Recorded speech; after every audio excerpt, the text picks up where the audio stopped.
customer loyalty, writing a business plan, competition research, hiring your mom as a head chef, social media marketing, hiring a PR person, how to get featured on Eat Street. All this and more in episode 25 of the Food Truck Empire podcast. Let's hit it.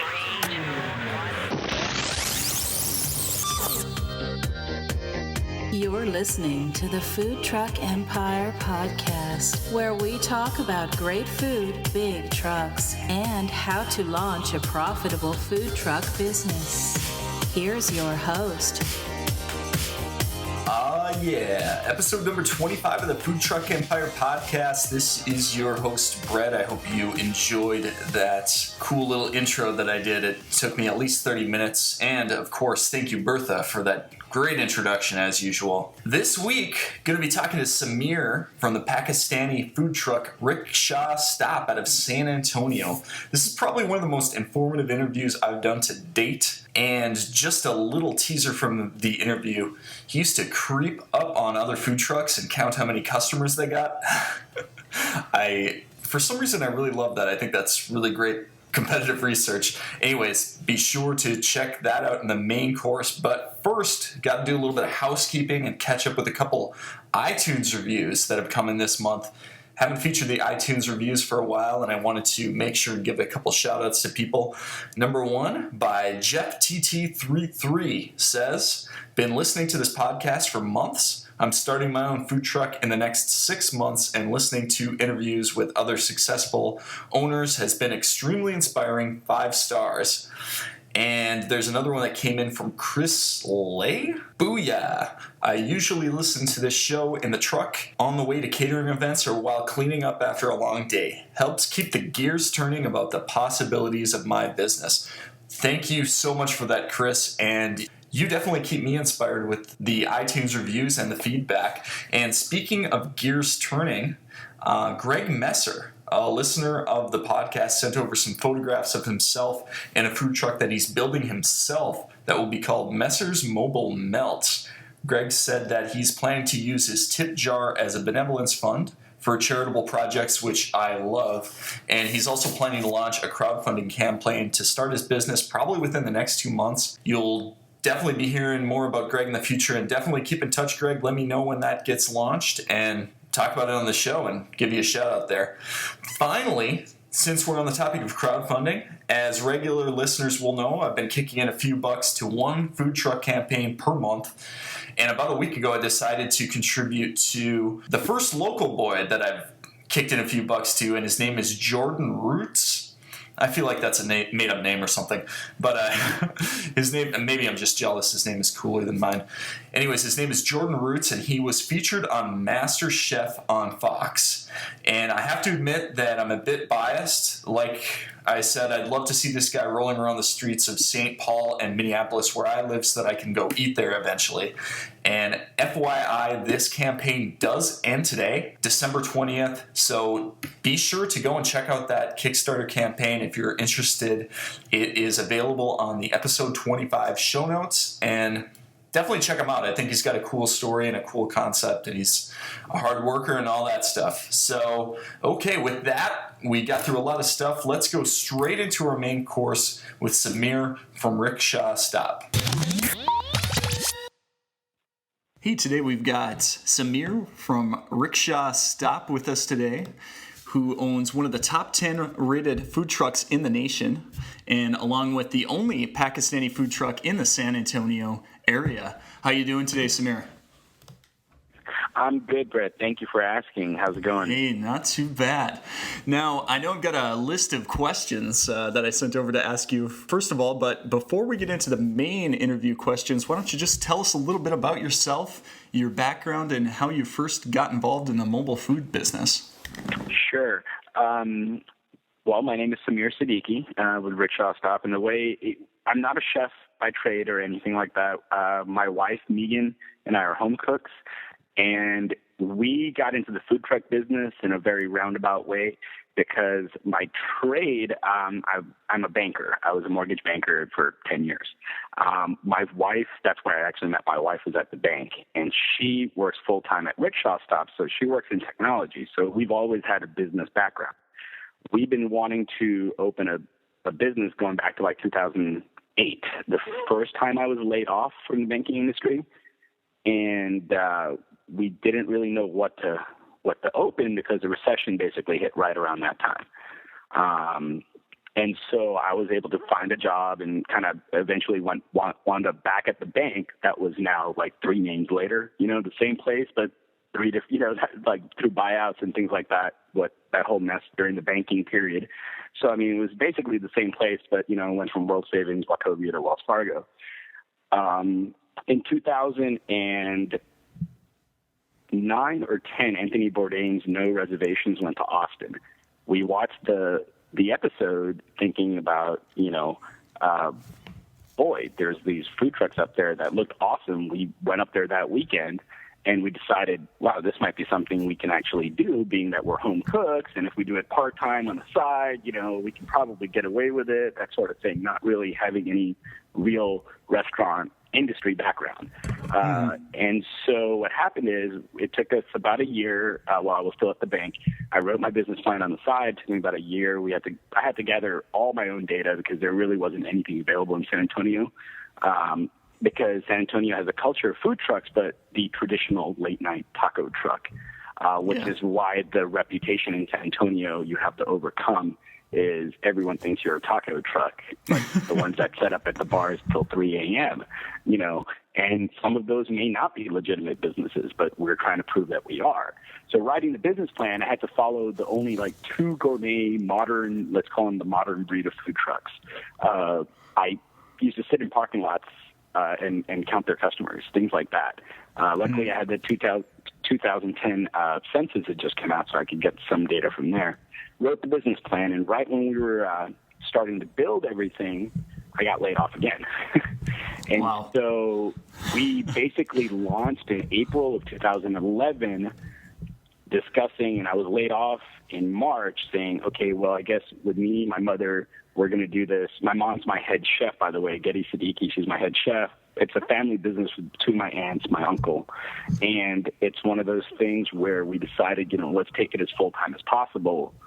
And since that second layoff, this is my full-time job has been the food truck, essentially, and now the association as well. But so I hope that wasn't too long-winded of an answer. No, that was awesome. I'm actually always amazed at the different backgrounds that people have before starting their food truck business, because I've talked to guys that, and it seems like more than half the time it's something completely unrelated to the food industry. Oh, yeah. Like, I mean, you're an engineer or you're like an accountant. It's kind of odd. It's one of those where I made 6 figures as a mortgage banker, but I hated it, essentially, even though I went to school for economics and all that kind of stuff.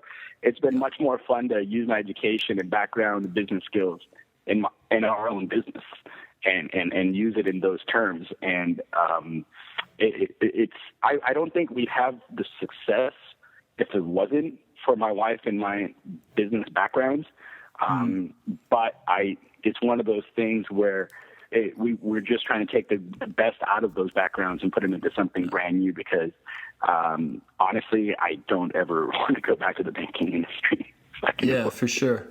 What's one of the specific skills, I guess, that you took from the banking industry or even just your business background that you think has applied most to operating a food truck business? I think the initial groundwork, the fact that I was able to write a real business plan. I still have my original business plan. I have the data for it. It was one of those things where it took me almost a year to write that plan. And so I really took my time with it. Now, I'm not showing everyone else that might have that kind of time to write a business plan, but that was probably the best thing we did was write the business plan, because even then you're never going to think of everything. But if you don't do that, you're going to miss a lot. And I think a lot of food truckers that get into the business, especially in the last 2 years, are doing it with just their passion and not necessarily the business head as well. And so sometimes what happens is they start out great, but then the weight of the business being a business lands on them. And it's one of those, because it can become a managing nightmare, just, making sure taxes get paid, make sure you have money in the bank. It can be overwhelming if you don't have that background. And I think that was my advantage, was that, I had the business background, so we were able to lay down the groundwork real well. But the disadvantage I had is I didn't have the culinary background, like the professional, like having a professional education or 10 years in a restaurant or anything like that. I mean, I was a server, maybe I worked in a deli in college, things like that. So we had to actually learn a lot of that along the way. And that probably cost us more money in the short term, because it was like, we looked at it as a cheap education, because, we were making money, but we were making a lot of mistakes in the first year. We didn't design the kitchen right. We should have designed the kitchen better, that sort of stuff. So we messed up in those areas. But if we hadn't done the groundwork with the business plan, I don't think we would have even been that much set up for success, if you know what I mean. Like, if we hadn't done that, the basic groundwork and the homework, the mistakes that we did make in our first year maybe would have been more severe than, if we hadn't planned for the capital resources. I didn't take a salary our first year, because we knew that was part of the business plan, is I couldn't take a salary for the truck to make a living. And I don't think everyone realizes, the sacrifices you have to make. And that was the biggest thing, was we kind of planned on, we're probably not going to make any money in the first year, so let's just kind of take it from there. Right? As far as the profit goes, I mean, we'll make money, but not a profit necessarily. So let's just take it from that perspective. We kind of had realistic expectations going in. Yeah, and I think that's pretty typical of most businesses or restaurants that you start anyways. So, it could be more than a year. So a year isn't that bad. Oh, yeah, that's probably. Awesome. I mean, I think it probably takes 2 to 3 years to break, turn profit, depending on, we're not the most expensive food truck out there, but I've seen trucks that cost over $100,000 to build. So I could, I can only imagine what, it's like I said, that's why it's about doing the homework to whatever you want to do. Yeah, no, that's a really great point. I've never actually talked to anybody that had started a formal business plan, so that's really awesome advice. Now, as I mentioned at the top of the show, you guys are considered one of the top 10 food trucks in the United States by a few different sources. And considering that there are literally thousands of these trucks out there, what is it that you think makes RickShaw Stop so different? What's the secret, quote unquote, to your success, so to speak? I'm going to do my best to answer that question, because if I knew it 100%, I would bottle it and sell it. But we were blessed to find out and felt honored to make that the ratings this year and make the list. I think what might have made us stood out amongst all those other like great, awesome trucks out there is just, I think we're consistent across everything. We're consistent with we won't sacrifice on our quality of food. And I think, number one, it's been our niche product, Pakistani food. It's very hard to find here in San Antonio and Texas. And so we have a niche food. We do it extremely well, in my opinion. It's all my mother and my grandmother's recipes. As I mentioned, my mother is still basically my head chef, the back of the house. And so it starts with the food. It starts with our business practices, meaning we have social media, we have Facebook, we have Twitter, we have a website that's all up to date. Every day we're painstakingly making sure our website's up to date, our website, Facebook, our social media, everything is accurate, which is a big impact towards customers, and then them appreciating us and writing good reviews, which I think also helps, is our food, our reviews online that we don't solicit. A lot of the first 2 years, we basically got away with nothing but word of mouth. We were like the cult. That's kind of secret. No one ever wrote anything about us in the first 2 years. Yeah. And then, this year we finally, in our third year, been blessed enough to get recognized for what we've always thought we were a great truck. We didn't know we'd wind up in the top 10 in the nation, which is still, hard for me to say without kind of giggling, because it just, it's still, it's dawned on me, but it's still kind of, it gets me every time. But I think it's due to the fact that we have our online presence. You can Google us and you can find our reviews. You can find our website. You can find our Facebook page. we also befriend a lot of our customers. Over the last 3 years, a lot of our customers have become our friends now. We actually hang out together. So it's one of those things